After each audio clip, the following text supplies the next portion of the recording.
"Can I see you next week?" he said. "Why?" she said, not looking at him. "For another secret lunch, hoping that nobody will see us together in a small, cheap hotel room? It's the same every week." She turned to Sam, her eyes shining angrily. And then suddenly they softened. "Oh, Sam," she said quietly. She raised her hand as she looked up into his eyes. "Why can't we get married now? I want to be with you all the time. I want to walk along the street with you so that everyone can see us together." This time, Sam walked away. He stood alone by the window and looked down at the hot, dry city. "We can get married when I've paid off all my father's debts," he said. "I only need to pay another $11,000. "And how long will that take?" 2 years, maybe 3. "Oh, Sam," Marian cried, throwing the handbag onto the bed and running to hold him.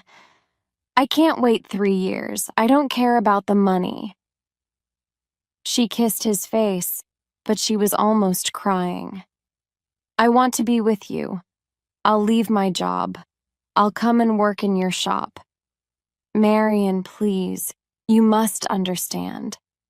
I don't want us to be poor when we get married. I want us to be happy. In 3 years' time, you'll be my wife, Mrs. Sam Loomis. I promise." Marian sighed and turned round in his arms to rest her head against his shoulder. "In 3 years, I'll be 29, she thought unhappily. Then she suddenly remembered that she was late for work. She left Sam by the window, picked up her bag, and walked towards the door. "I have to go, Sam," she said again. "I'm late. Mr. Lowry will kill me."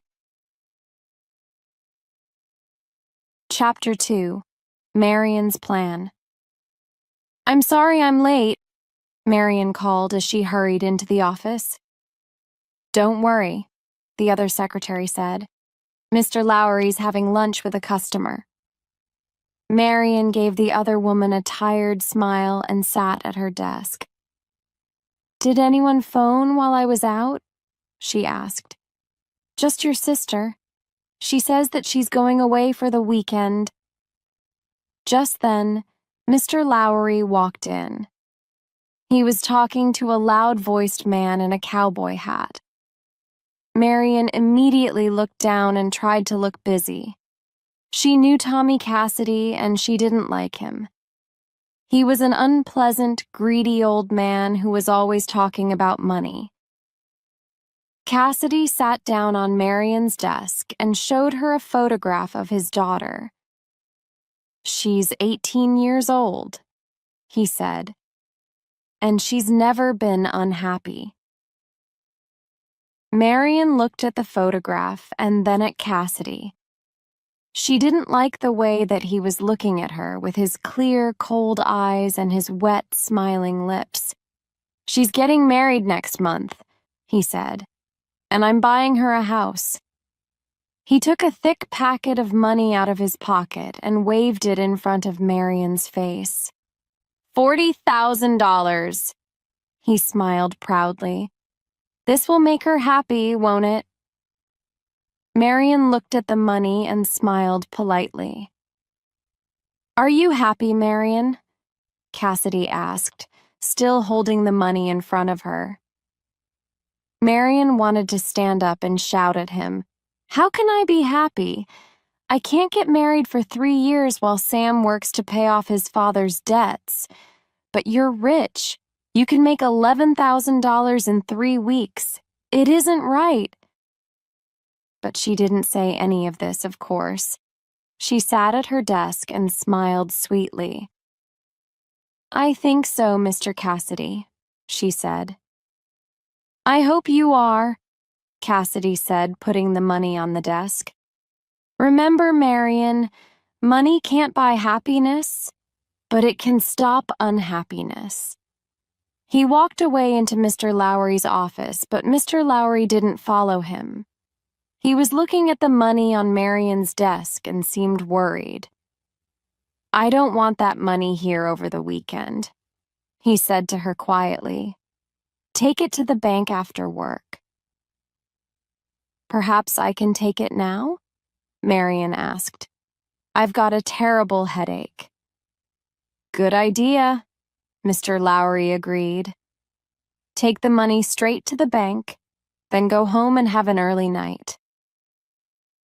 Marion put the money into a white envelope, put the envelope into her handbag, and left the office.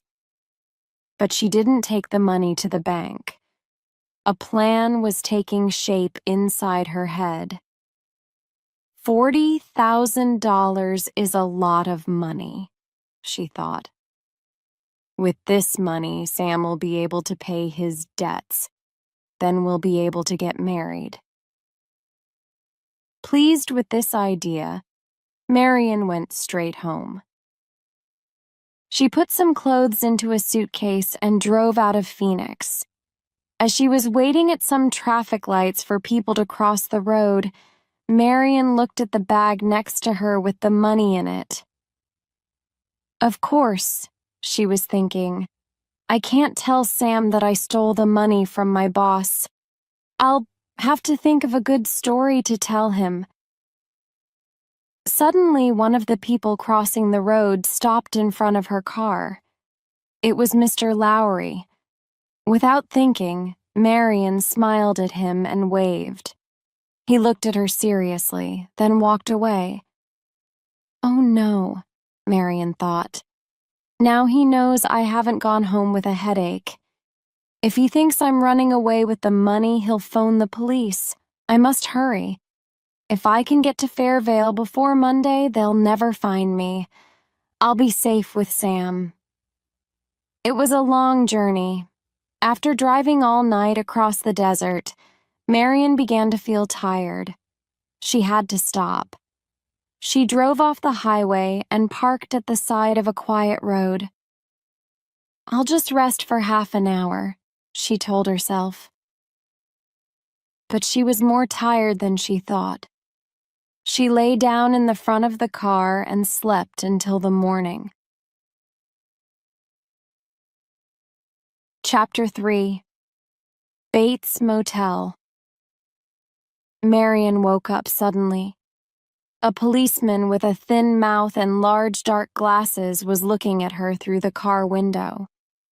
Without thinking, she sat up and turned the key to start the car. The policeman knocked on the window and told her to stop. Marion opened the window and looked at him nervously. Is anything wrong, miss? The policeman asked. No, I was feeling tired, so I stopped the car. Why didn't you stay at a hotel? There are lots of hotels near here. I only wanted a rest, said Marion. Why? Have I done anything wrong? No, miss, the policeman replied, but he wasn't happy. Can I see your driving papers, please? Marion turned away from him and opened her bag. The policeman tried to watch over her shoulder, but he didn't see the white envelope full of money. She hid it carefully under her bag, then handed him her driving papers. He studied them for a minute, gave them back, and, without a word, returned to his car. Marion started her car immediately and drove away. Looking in her driving mirror, she noticed that the police car was following her. She drove slowly so that it could go past, but I stayed behind her. Why is he following me? Marion thought nervously. Has Mr. Lowry reported me already? If he has, I'll have to sell this car as soon as I can and get another one. I don't want anyone to follow me to Fairvale. At last, the police car stopped following her and turned off along another road. About an hour later, Marion arrived in a small town. She stopped at a garage and asked about changing her car for another one. While the man from the garage was looking at her old car, Marion walked out into the street to buy a newspaper. Then she noticed the policeman with the dark glasses. He was standing by his car across the road, watching her. Marion didn't look at him. She bought a newspaper and looked through it quickly. Good, she thought. There's nothing in the paper about me or the money. Nobody knows yet. That policeman doesn't know anything. He's just trying to frighten me. She went back to the garage and showed the man the car that she wanted. "Don't you want to try it first?" he asked. "No, thank you," Marion replied. "I'm in a hurry." "How much will it cost?" "Your car and $700. Marion went to the washroom and took $700 from the white envelope. She came out and gave the money to the man, who looked at her strangely. Then she jumped into her new car. "Just a minute, miss." Marion's heart jumped. She looked around quickly, but it was only another man from the garage. He was carrying her coat and suitcase. "You left them in your old car," he explained, putting them in the back of her new one.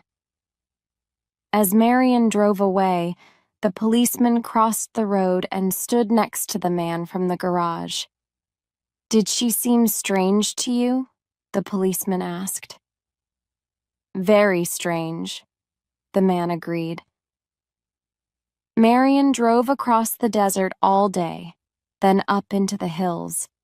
As it got dark, it began to rain. Tired and hungry, she looked hard through the window for somewhere to stay the night. She couldn't see anything in the heavy rain. No lights along the road, no other cars. "I think I'm on the wrong road," she thought. "If I turn round and find the highway again, I'll soon find a place to stay." Suddenly, as she was looking for a good place to turn the car, she saw a light by the side of the road. At first, she thought she was dreaming. A hotel here, in the middle of nowhere? Impossible. She closed her eyes and opened them again. Yes, it was true. A small sign shining in the night. Bates Motel. "I don't believe it," she said to herself as she drove towards the sign. "This is my lucky night for Norman." There were no other cars outside the motel, and the office was empty. Marion stood outside the office and waited. Looking up, she saw a large old house on a hill behind the motel. On the first floor of the house, she could see a light in a window. There was a shadow moving behind the curtain. The shadow of a woman, Marion thought. She went back to her car and waited for someone to come. At last, through the darkness and the rain, she saw someone outside the house. It was a man, and he was running down the hill towards the motel. Marion got out of her car to meet him. He was a young man, tall and thin, with a friendly, boyish face. "I'm sorry I wasn't in the office," he smiled. "Do you have a room?" Marion asked. 12 rooms, all of them empty." The young man laughed. "You're wet. Come into the office." Inside the office, the young man watched her carefully as she wrote her name in the visitor's book. Not her real name, but Marie Samuels. Then he thought for a second before choosing a key from the small cupboard behind the desk. "Room 1?" he smiled. "It's next to this office. The young man carried Marion's suitcase from the car, and she followed him into her room. He turned on the light and opened the window. "It's small, but it's comfortable," he said. "And look, there's a shower in the bathroom." "Thank you, Mr. Bates." Marion smiled. "My name's Norman," he said. "If you want anything, I'll be in the office. I just want to sleep, but before that, I need to eat. There's a restaurant about 10 miles away outside Fairvale, but I was just thinking," he said, lowering his eyes with a shy smile. "It's a long way to Fairvale, and it's still raining. Maybe you'd like to have dinner with me instead. Nothing much. Just bread, milk, and cheese. But you can come up to my house with me if you like." "You're very kind," said Marion. Norman looked up, his eyes shining with excitement. "I'll be back when everything's ready, with an umbrella." Marion closed the door behind him and smiled for the first time in 24 hours. What an amusing young man, she thought, just like a little boy. But she was tired, and she had important things to think about. The money, for example. Marion looked round the room for somewhere to hide it. There wasn't much furniture.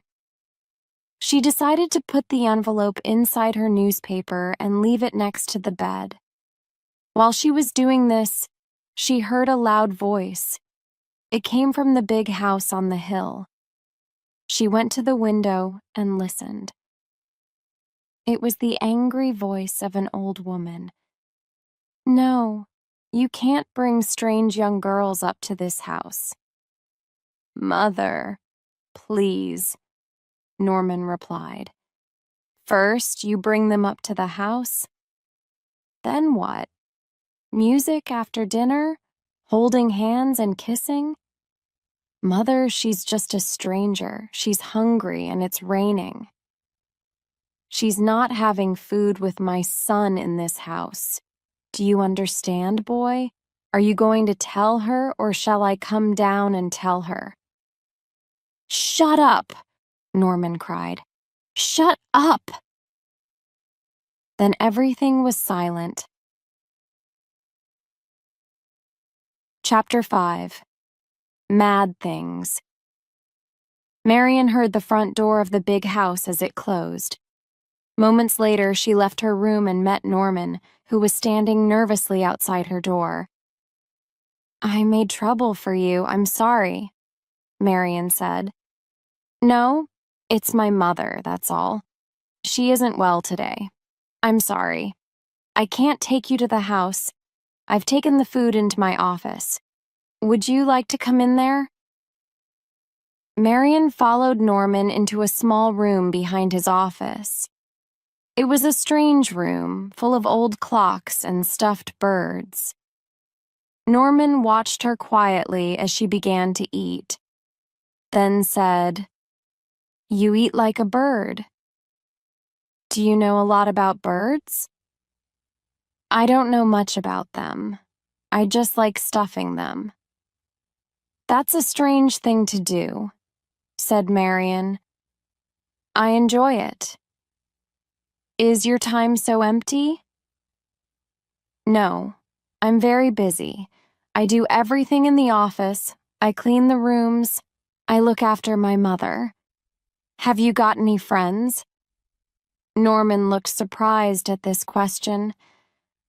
A boy's best friend is his mother. Marion looked at her bread and cheese.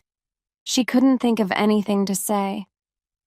The room was quiet, just the sound of the clocks. "It stopped raining," Norman said. Marion smiled politely and continued eating. "Where are you going?" Norman tried to start the conversation again.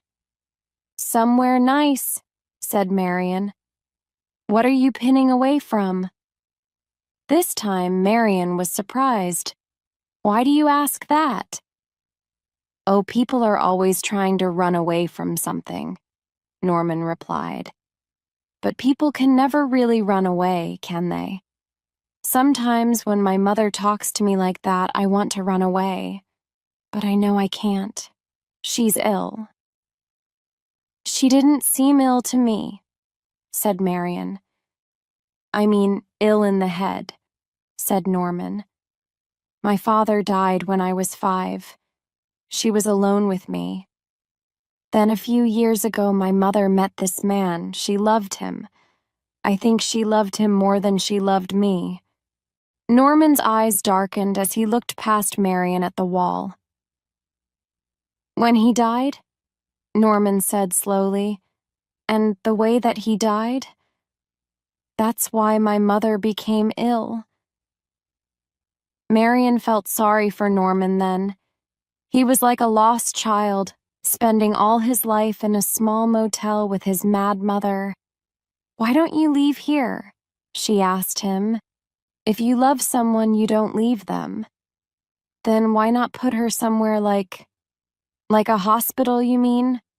Norman looked at Marian angrily. "A hospital for mad people?" "I'm sorry. I didn't want to be rude." "My mother isn't mad," Norman said, his eyes still burning. Then suddenly, without warning, he became calm again. He smiled. "I know," he said in a soft voice. "I just hate thinking about it. My mother really isn't dangerous. She doesn't hurt anyone. She just does mad things sometimes. We all do mad things sometimes, don't we?" His eyes met Marian's, and he seemed to look straight into her heart. "Don't you do mad things too sometimes?" "Yes, sometimes." Marian smiled. She thought about the $40,000 in the newspaper in her room. She did a mad thing yesterday afternoon when she put Tommy Cassidy's money in her handbag and ran away with it. "I must take it back," she thought. "Tomorrow morning." She stood up. "Thank you for the meal," she said to Norman. "I'm tired, and I have a long journey tomorrow, all the way back to Phoenix. You see, I made a bad mistake. I want to go back and put everything right before it's too late." Norman gave her a warm smile. "I've enjoyed talking to you," he said. "I'll bring you breakfast in the morning." "You'll have to be early," Marian said. "I will, don't worry," Norman replied. "Sleep well." Chapter 6. As Clean as Snow. Marian went into her room and sat on the bed. Yes, it was a stupid idea to steal that money, she thought. It was like a bad dream. Now, after talking to that strange, sweet young man, she was awake again. "I'll take the money to the bank first thing on Monday morning," she thought. "Nobody will know what I've done. Everything will be all right." She stood up. She suddenly felt very strong and happy. She felt wonderful. "After I have a shower, I'll feel perfect," she thought. "I'll be as clean as snow." She took off her blouse, her skirt and shoes, and threw them onto the bed. She didn't realize that someone was watching her. There was a hole in the veil between Marian's room and the one behind Norman's office. Norman was looking through the hole, watching Marian as she undressed. Before going into the shower, Marian suddenly thought of something. She sat down at a small desk and wrote some numbers on a piece of paper. "I spent $700 of that money today," she thought. "I must try to pay that back." But that isn't important now. I'm too tired to think about money. I want a shower. She walked into the bathroom and threw the piece of paper into the toilet. Then she took off her other clothes and got into the bath. Pulling the plastic curtain behind her, she turned on the shower. It was lovely, beautiful and warm. She closed her eyes. The warm water washed down over her body. The bad dream was over. She was becoming a good, clean girl again. Marian didn't hear the bathroom door as it quietly opened. She didn't see the old woman who was slowly crossing the floor. She was facing the wall when the woman's hand pulled the plastic curtain open.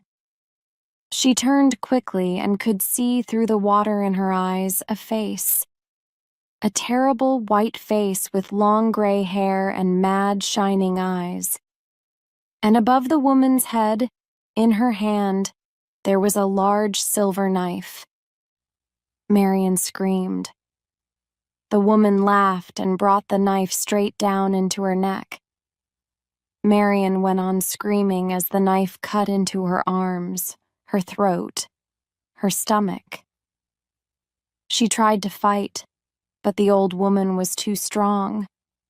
The knife cut deeply into her body again and again and again. Marian became weaker, her screams became softer. Finally, with a small, strange noise at the back of her throat, Marian dropped to the floor of the bath and lay perfectly still. Water was falling into her face, into her beautiful, frightened eyes. It washed down over her body, red with blood. Marian Crane was dead. Chapter 7. The Swamp. Norman felt sick when he saw the blood on his mother's clothes.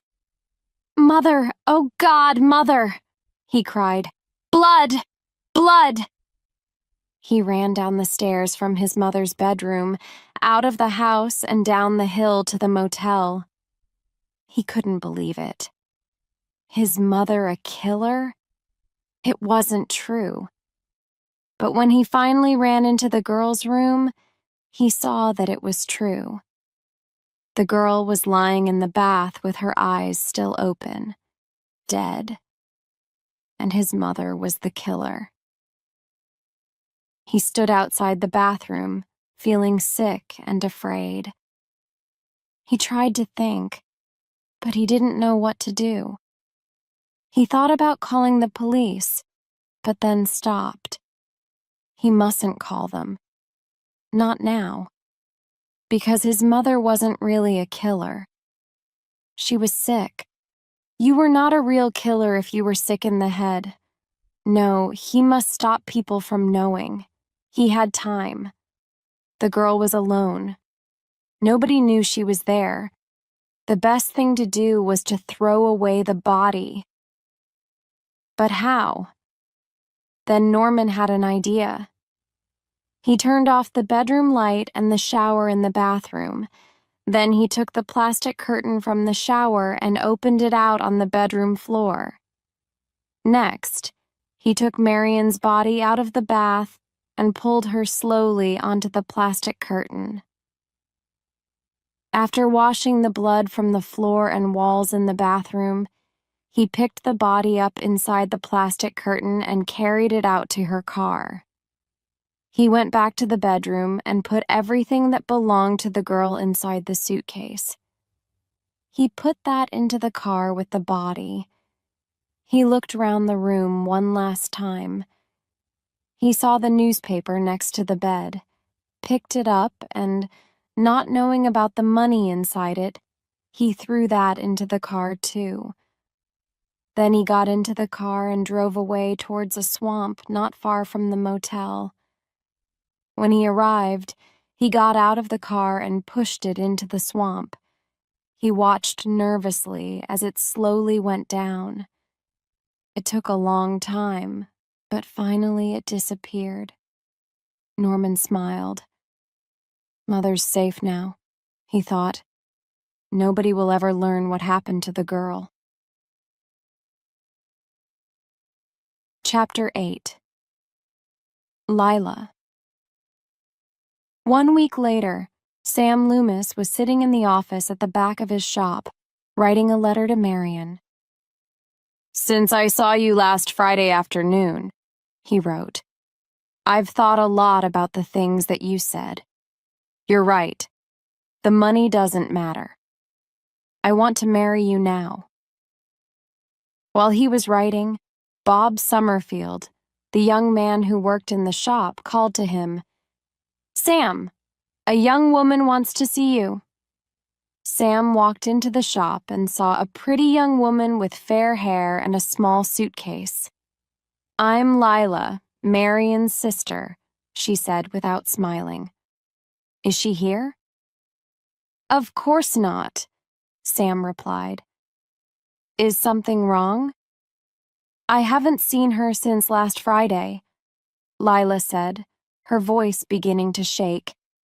"She left home without saying anything. She hasn't even phoned me. Look, if she's here, I want to talk to her. She's in bad trouble." She began to cry. Sam told Bob to leave the shop, then turned to Lila. "Tell me," he said softly. "What are you talking about? What kind of trouble is she in?" "Yes," said a flat, unfriendly voice from the door behind them. "Let's all talk about Marion." Sam and Lila both turned to see who was talking. A short man with a hat low over his eyes walked slowly into the shop. He was carrying a raincoat over his arm. "My name's Arbogast," he said, showing them a card. "I'm a detective, but I'm not with the police." He looked hard at Lila and said, "Now, Miss Crane, where's Marion?" "Why do you want to know?" said Sam. $40,000, Arbogast replied. "I don't understand." "Your girlfriend stole $40,000. Sam looked at Lila. "Is this true?" Lila explained everything. She spoke in a cold voice. She believed that Sam was hiding Marion somewhere. But when she finished, her voice softened. "Listen, Sam," she said. "Her boss doesn't want to call the police. He just wants his money back. If she's here—" "She isn't," Sam said quickly. "Miss Crane, can I ask you a question?" said Arbogast. "Why did you come here to Fairvale? Did you know that your sister was here?" "I hoped she was. I wasn't sure." Arbogast looked at her and said nothing. "It's true," she cried angrily. "Why don't you believe me?" "I'm just doing my job, Miss Crane." "Really?" said Sam. "Then have you phoned any hospitals at Phoenix? Maybe she's had an accident." "That's not possible," Arbogast replied. "Her boss saw her in her car last Friday. She was driving out of Phoenix with the money." Then Arbogast looked at Lila. He gave her a warm, friendly smile to show that he finally believed her. "I think she's here, Ms. Crane," he said. "Maybe not here with her boyfriend, but she's somewhere near Fairvale. I can feel it. Don't worry," he said, touching his hat and walking towards the door. "I'll find her." Chapter 9. A Few Questions. The next day, Arbogast visited all the hotels near Fairvale. He showed everyone a picture of Marion. "Have you seen this girl?" he asked them. The answer was always, no. At last, as he was driving along the old highway outside Fairvale, he saw a small motel by the side of the road. "Maybe I'll be lucky with this one," he thought. I've tried all the others. Arbogast left the road and drove up to the motel. Norman Bates was sitting outside his office in the evening sun, reading a magazine. He stood up and smiled as Arbogast got out of his car. I almost missed you, Arbogast said. I forgot to turn on the sign, Norman replied. Do you want a room? No thanks. I only want to ask a few questions. What sort of questions? Asked Norman, turning to go into his office. I'm trying to find a girl, said Arbogast, following him. My name's Arbogast. I'm a detective. Oh, really?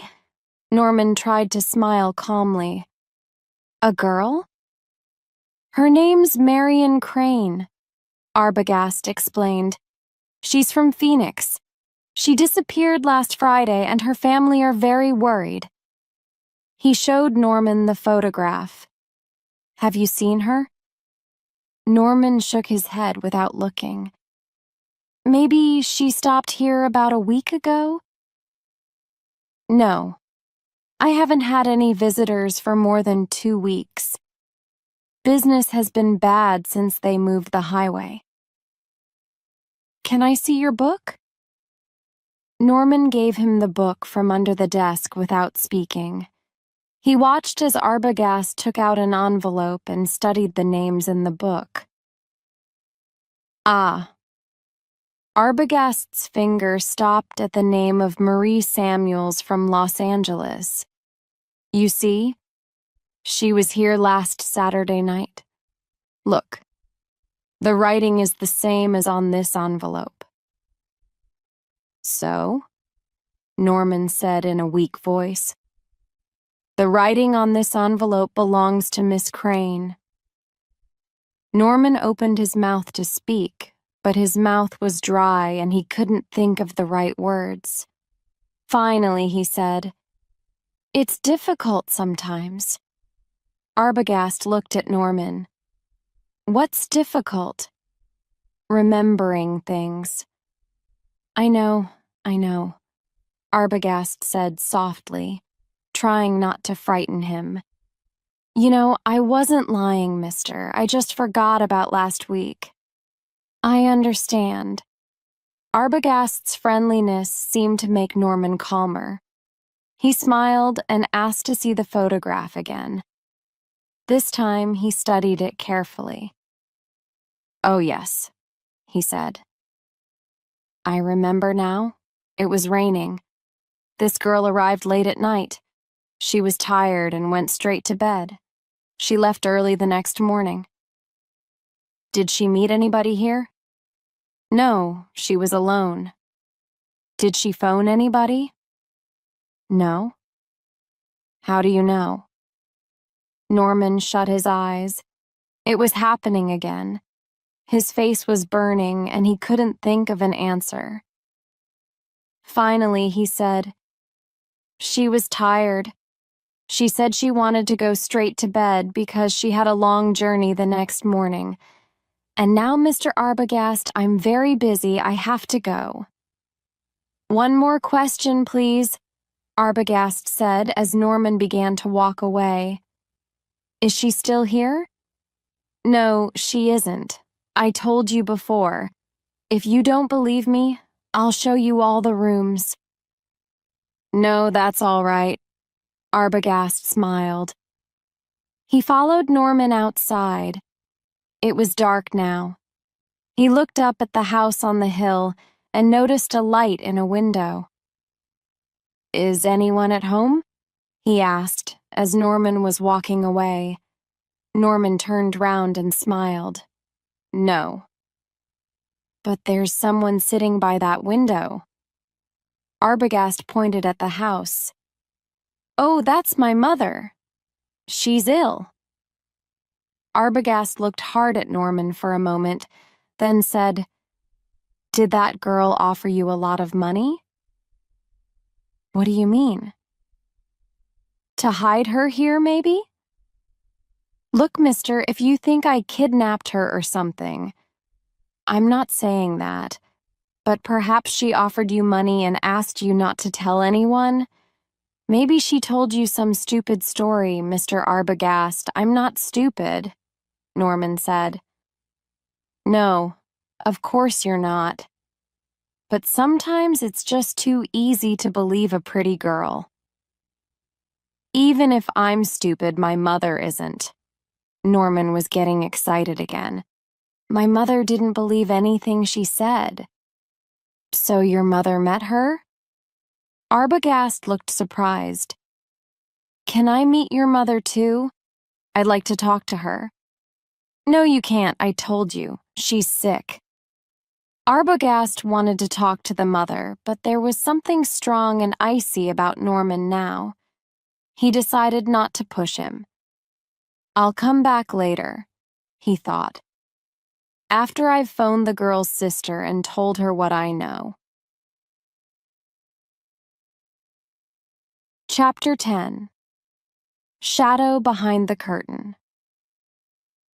After phoning Lila with the news of his conversation with Norman Bates, Arbogast drove back to the motel. There was a light in the office, and the sign was now on, but he couldn't find Norman anywhere. Looking up at the old house, he could still see the old woman by the window. He could see her shadow behind the curtain. I'll have to go and speak to her without her son's help, he thought. After climbing the hill, Arbogast found that the front door was open. He walked inside, took his hat off, and waited for a few seconds. Everything was quiet. He looked at the mirror, the flowers on the wallpaper, the old pictures on the wall. Feeling sure that the son was busy somewhere, he decided to go upstairs and talk to the mother alone. He walked up the stairs very slowly. He didn't want to make a noise, and, if he was honest, he felt a little afraid. With its old furniture and silent rooms, this house was very strange. At the top of the stairs, Arbogast heard the sound of the bedroom door. He turned round and saw the old woman. She was running straight towards him, with her long dress, white face, and cold, mad eyes. He was too surprised to move. He saw the large silver knife above her head, and he tried to lift his hands, but he was too late. The knife cut his face open from the top of his head, through his left eye, to the corner of his mouth. He fell back down the stairs and lay very still. He couldn't move his arms or legs, but he could lift his head. With his one good eye, he looked up the stairs. The old woman was flying down towards him, the silver knife in her hand, screaming like an animal. The last thing that he ever saw was the terrible white face above him as she brought the knife down straight into his heart.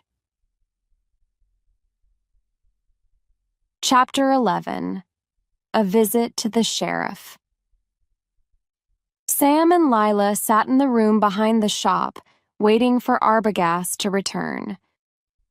It's over an hour, said Lila. Why isn't he back yet? Maybe he found something important.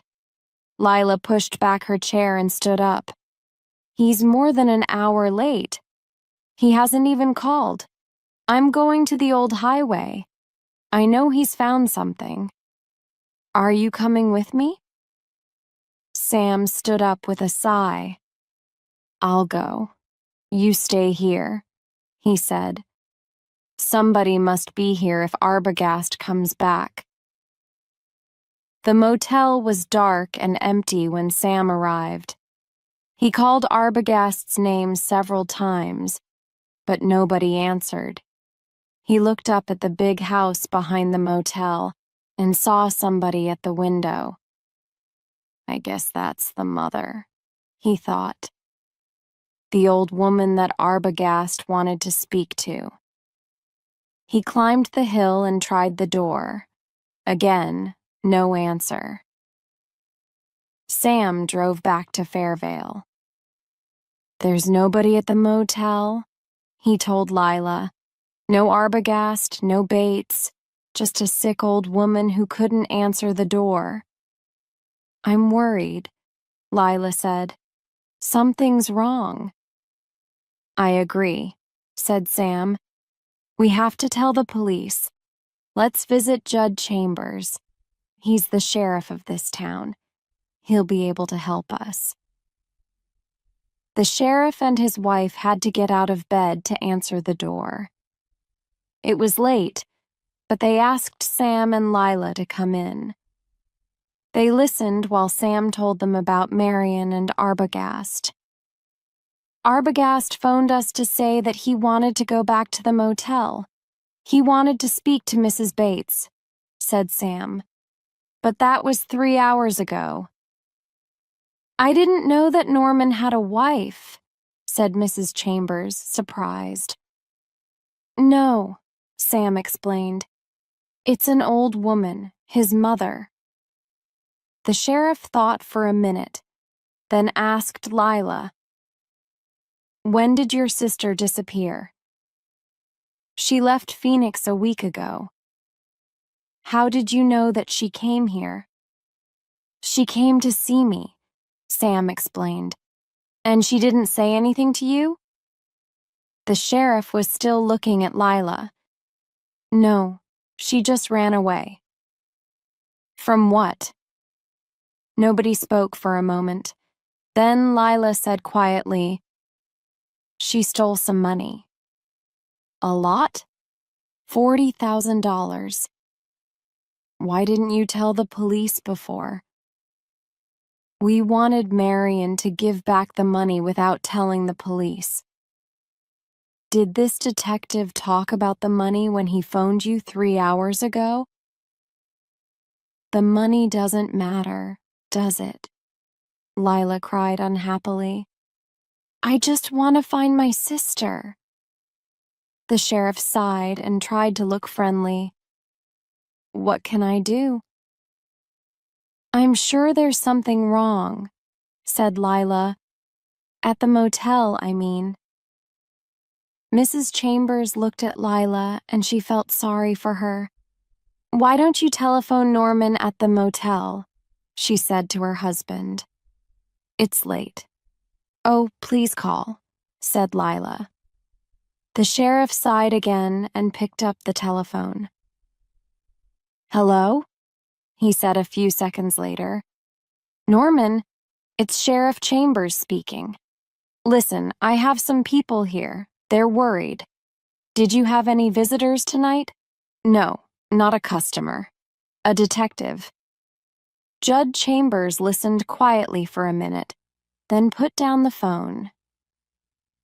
"Yes," he said, turning to Sam and Lila. "The detective was there tonight. Norman told him about the girl. The detective said thank you and left." "Without seeing Mr. Bates's mother?" Lila asked. The sheriff looked Lila straight in the eye. "Norman's mother died 10 years ago," he said. "She killed her lover, then she killed herself. It was in all the newspapers. Norman found them dead together in bed."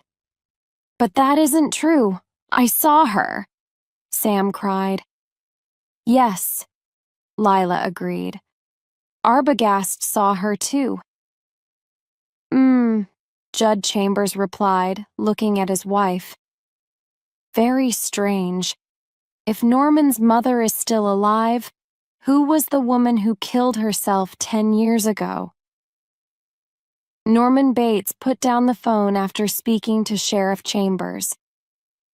"The police will be here soon," he thought. "I must hide Mother before they come." He ran out of the office, up the hill to the old house, and climbed the stairs to his mother's room. "Mother, I have something to say," he said. The old woman laughed. "You're a stupid boy telling me what to do." "Mother, it's important. No, I will not hide in the fruit cellar. I'm staying here. This is my room and no one will ever take me away.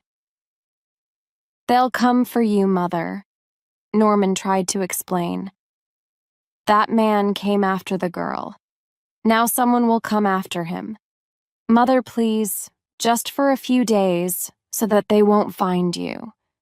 A few days in that ugly old cellar? No. You hid me there once before. I'll never go there again. Now go away. But Norman wasn't listening. He picked his mother off the bed and carried her out of the bedroom, down the stairs, and into the fruit cellar. Chapter 12, Room 1.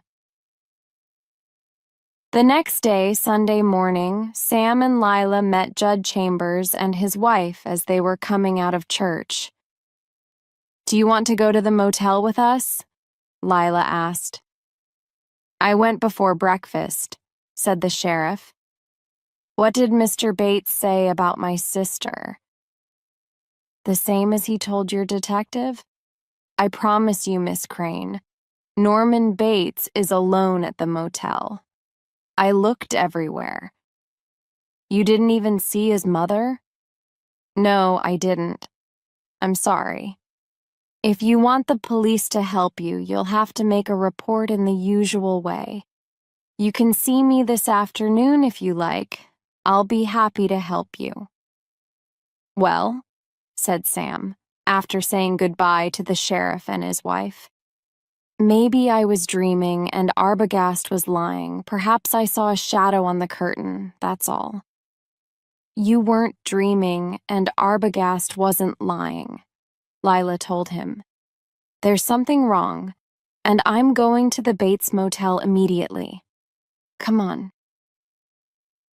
Sam and Lila drove quickly to the motel on the old highway. While Sam looked for Norman Bates in the office, Lila stayed outside. She was interested in the house on the hill. There was something dark and strange about it, even in the morning sunshine. Suddenly, she saw a tall, thin man at the top of the hill. He stood still at first. Then he began to walk quickly down the hill towards her. Lila called to Sam, who ran out of the office. Norman Bates wasn't surprised to see the young man and woman outside his office. He walked down the hill towards them with his hands in his pockets. Do you want a room? He asked them pleasantly. Yes, please, said Sam. Then follow me. Norman smiled, walking past them into his office. Is room 10 okay? He asked, taking the key from the small cupboard on the wall behind the desk. I'd like to write my name in the book first, said Sam. Okay. Norman took the book from under the desk and gave it to Sam. While Sam was writing his name, Norman watched Lila.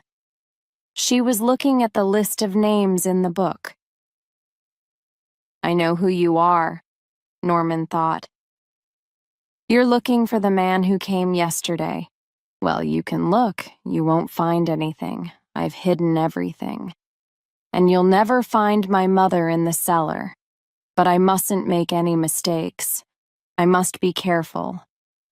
He took the book and pen from Sam. Thank you. He smiled. Now I'll get your bags. We haven't got any.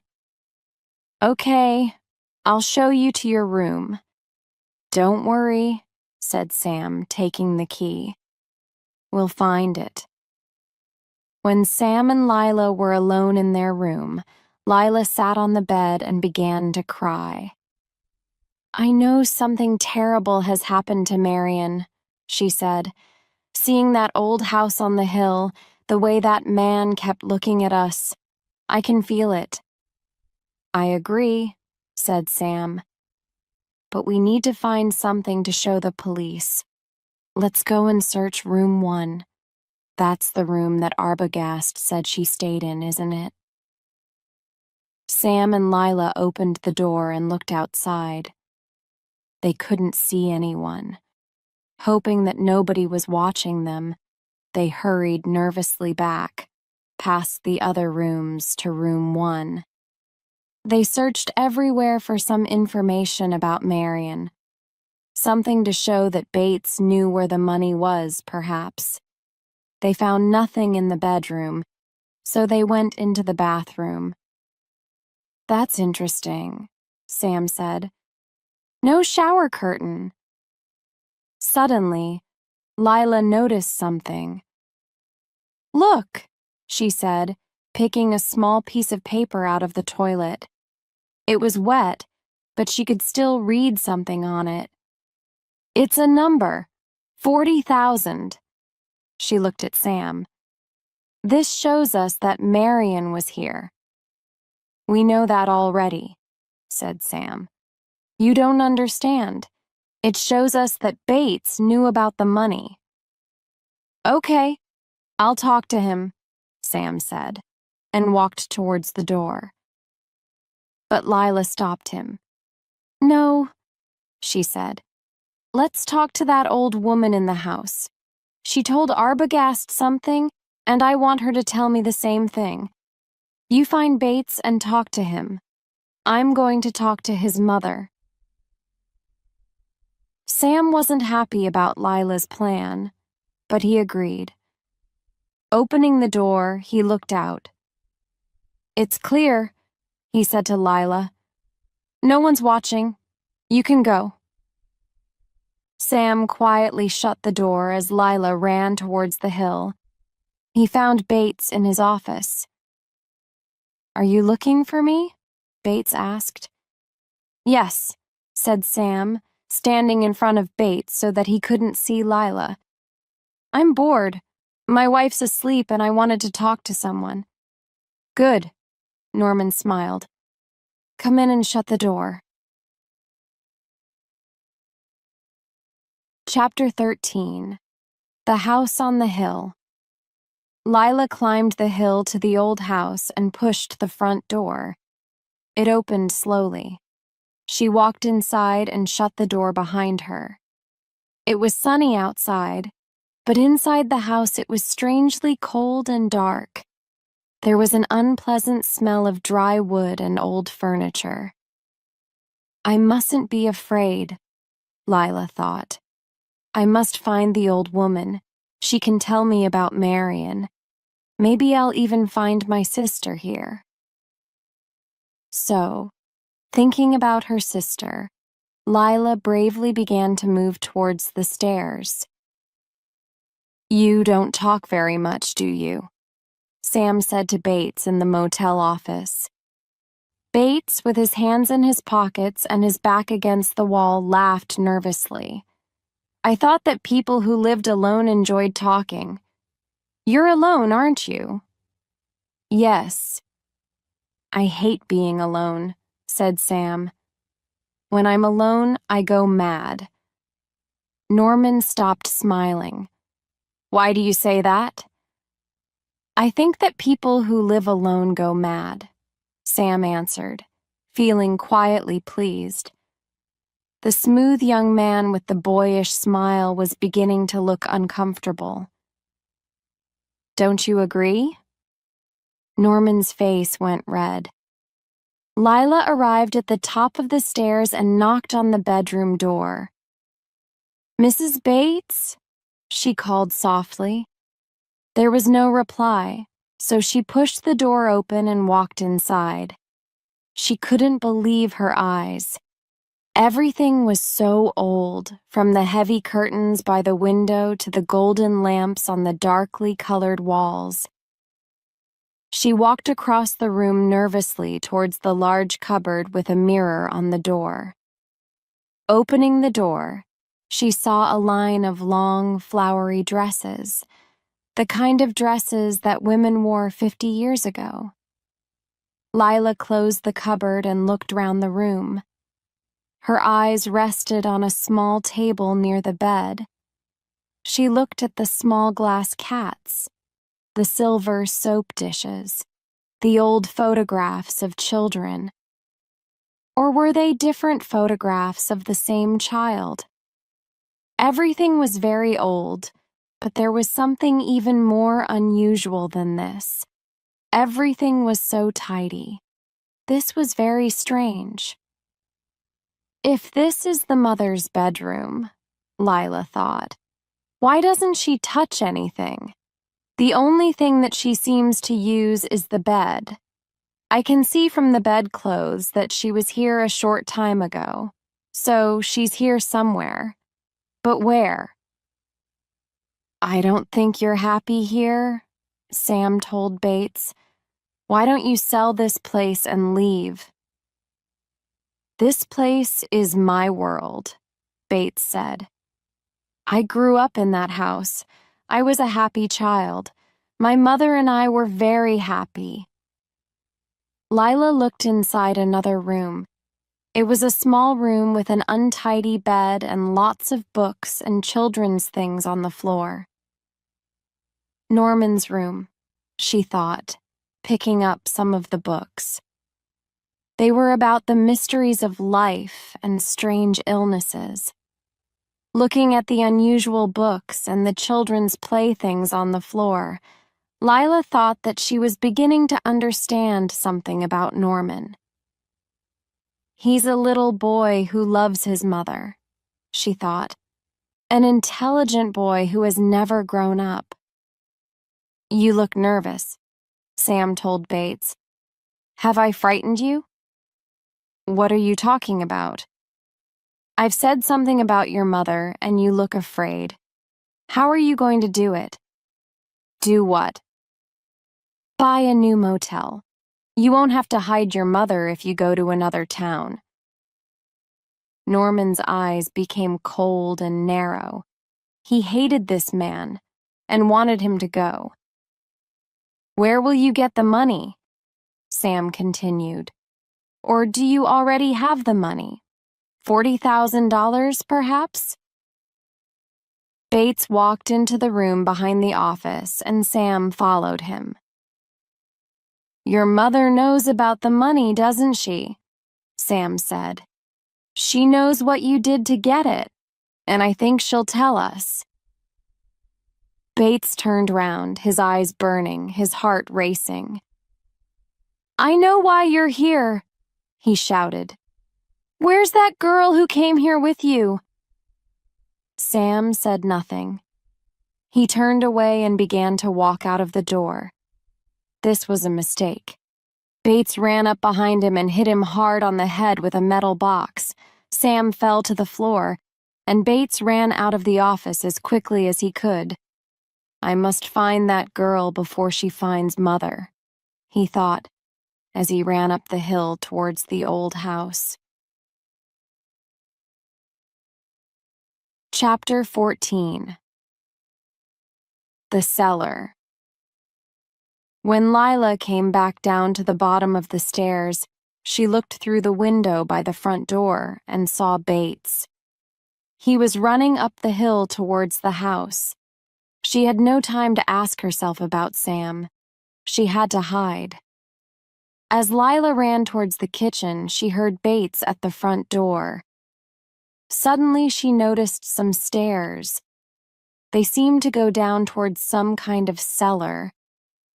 Without thinking, she ran onto the top stair and waited. Bates stood still for a second. He couldn't see Lila, but he knew she was in the house. Probably upstairs, looking for his mother. Lila stood up when she heard Bates upstairs in his mother's room. Now she could escape and find Sam. But she couldn't stop looking at the cellar door below her. Maybe the mother was down there? Perhaps Marion and Arbogast were prisoners down there. She had to go down to learn the secrets that were hiding behind that door. It was dark inside the cellar, and there was a strange smell of dead animals and oil. She stood still for a few seconds. Then she thought she could see a light on the opposite side of the room. It was coming from underneath a door. She walked slowly towards it in the dark, past tables full of glass bottles, knives, and tins. At last, she came to the door and opened it slowly. It was a small room with one light in the ceiling. In the middle of the room there was a wooden chair facing the opposite wall, and on the chair there was a woman. Lila looked at the back of her head. She seemed to be asleep. "Mrs. Bates," Lila said quietly.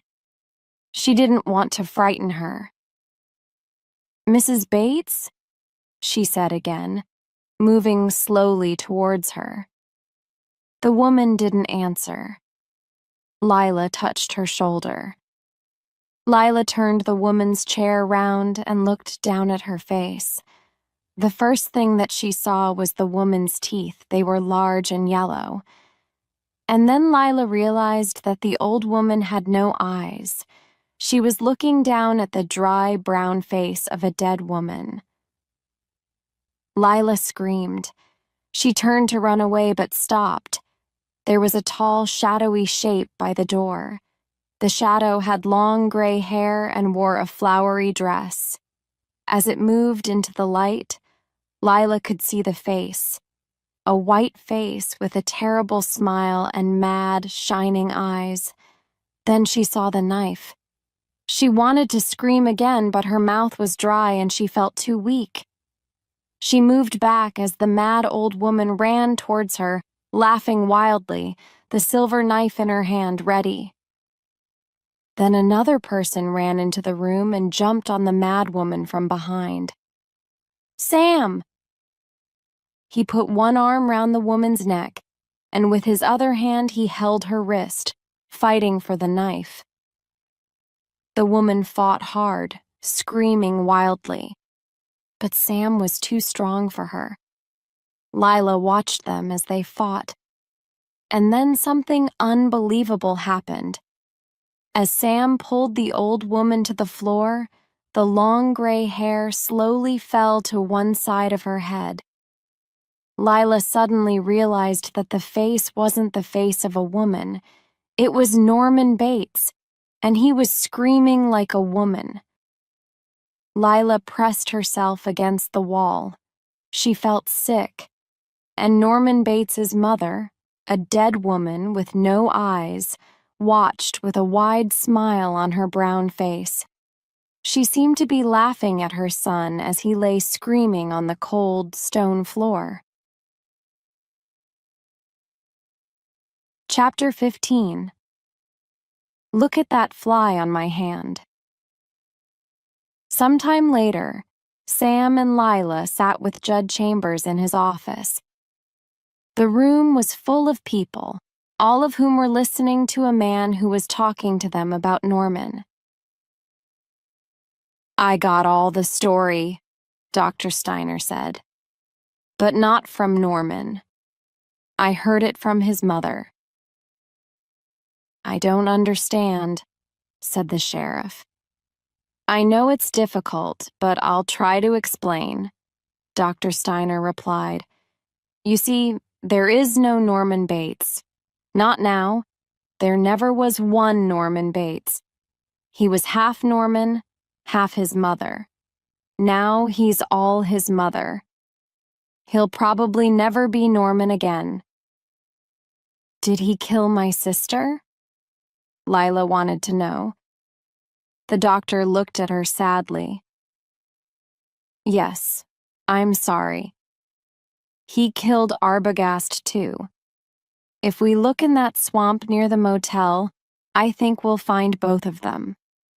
We'll probably find other dead people too. Pretty young women just like your sister." The doctor looked at all the serious faces in the room and began to explain. "We have to remember that 10 years ago, Norman killed his mother and her lover. He lived alone with his mother and she was the boss. Then she met another man, and Norman was jealous. He thought that his mother loved this other man more than she loved him, so he killed both of them. A short time later, he went out one night, dug his dead mother out of the ground, brought her back to the house, and hid her in the cellar. He looked after her like one of his stuffed birds. But keeping his mother's dead body was not enough. Norman soon began to think like his mother, to talk like his mother, to be his mother. She became half of him. Sometimes he was Norman, sometimes he was his mother, and sometimes he was both at the same time. He had to talk to himself. He was never all Norman, but he was sometimes all mother. When he liked a girl, the mother side of his head became angry. His mother was jealous of him because he was jealous of her when she had a lover. Dr. Steiner turned to Lila. When he met your sister, he thought she was beautiful. He wanted her. That was a problem for the mother side of him. There was a fight inside his head between the two of them, but his mother won because she was stronger. So he suddenly became his mother, and his mother killed Marion. When Marion was dead, Norman woke up after a kind of deep sleep and really believed that his mother was the killer. He put your sister's body in the swamp because he loved his mother and wanted to save her from the police. When danger came too near, Norman put on his mother's clothes. He walked round the house, sat in her chair by the window, and talked in her voice. He tried to be his mother, and now he is. The fight inside Norman's head is finished. The stronger person has won. He is now his mother. "And what about the money?" said Judd Chambers. "Who got that?" "The swamp," Dr. Steiner replied. Somewhere in the same building, 2 policemen were standing guard outside a door. Behind the door, there was a small white room with no furniture or windows. Norman Bates was alone in that room. He was sitting very still with a strange smile on his face. Perhaps this person was Norman Bates. He had Norman's face, Norman's body, Norman's clothes. But it was really his mother who was alive. Norman was really dead now. It's sad when a mother has to tell the police about her son, the voice inside Norman's head was saying. They'll put him in prison now. He in prison. A bad boy who looked through holes in the wall and killed people. He thinks that I did all those bad things. He tried to tell that to the police, but they know it wasn't me. I've never done anything bad. I was like one of his stuffed birds. I could only watch. I couldn't stop him. I couldn't move. Look at me. I can't even move a finger, and I'm not going to try. I'm going to sit here very still. I'm not going to move. I'll never move again. They're probably watching me now. They'll see the sort of person that I really am. I'm a kind person, the sort of person who can never hurt anyone. Look at that fly on my hand, for example. I'm not going to kill it. I can't. I hope they're watching. Then they'll see and they'll know and they'll say, look at her, she's a good woman, she can't even kill a fly.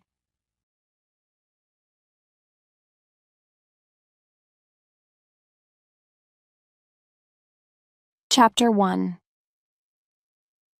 Marion and Sam. In a small, dark hotel room in Phoenix, Arizona, Marion Crane was looking at herself in the mirror. She was worried.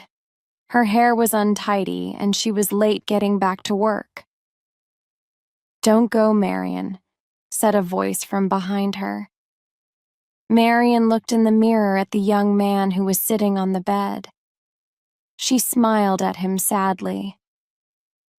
I must get back to the office, Sam, she said. My boss is beginning to get worried about these long lunch hours. But it's Friday afternoon, Sam said. I don't see you very often. Can't you stay? When we're married, Marian replied, walking across the room to pick up her handbag. Sam jumped off the bed and stood behind her. He touched the side of her face softly with the back of his hand. Can I see you next week? He said. Why? She said, not looking at him. For another secret lunch, hoping that nobody will see us together in a small, cheap hotel room? It's the same every week. She turned to Sam, her eyes shining angrily. And then suddenly they softened. Oh, Sam, she said quietly. She rested her face in his hand as she looked up into his eyes. Why can't we get married now? I want to be with you all the time. I want to walk along the street with you so that everyone can see us together. This time, Sam walked away. He stood alone by the window and looked down at the hot, dry city. We can get married when I've paid off all my father's debts, he said. I only need to pay another $11,000. And how long will that take? 2 years, maybe 3. Oh, Sam, Marian cried, throwing the handbag onto the bed and running to hold him. I can't wait 3 years. I don't care about the money. She kissed his face, but she was almost crying. I want to be with you. I'll leave my job. I'll come and work in your shop. Marian, please, you must understand. I don't want us to be poor when we get married. I want us to be happy. In 3 years' time, you'll be my wife, Mrs. Sam Loomis. I promise. Marian sighed and turned round in his arms to rest her head against his shoulder. In 3 years, I'll be 29, she thought unhappily. Then she suddenly remembered that she was late for work. She left Sam by the window, picked up her bag, and walked towards the door. I have to go, Sam, she said again. I'm late. Mr. Lowry will kill me. Chapter 2. Marian's Plan. I'm sorry I'm late, Marian called as she hurried into the office. Don't worry, the other secretary said. Mr. Lowry's having lunch with a customer. Marian gave the other woman a tired smile and sat at her desk. Did anyone phone while I was out? She asked. Just your sister. She says that she's going away for the weekend. Just then, Mr. Lowry walked in. He was talking to a loud-voiced man in a cowboy hat. Marian immediately looked down and tried to look busy. She knew Tommy Cassidy, and she didn't like him. He was an unpleasant, greedy old man who was always talking about money. Cassidy sat down on Marian's desk and showed her a photograph of his daughter. She's 18 years old, he said, and she's never been unhappy.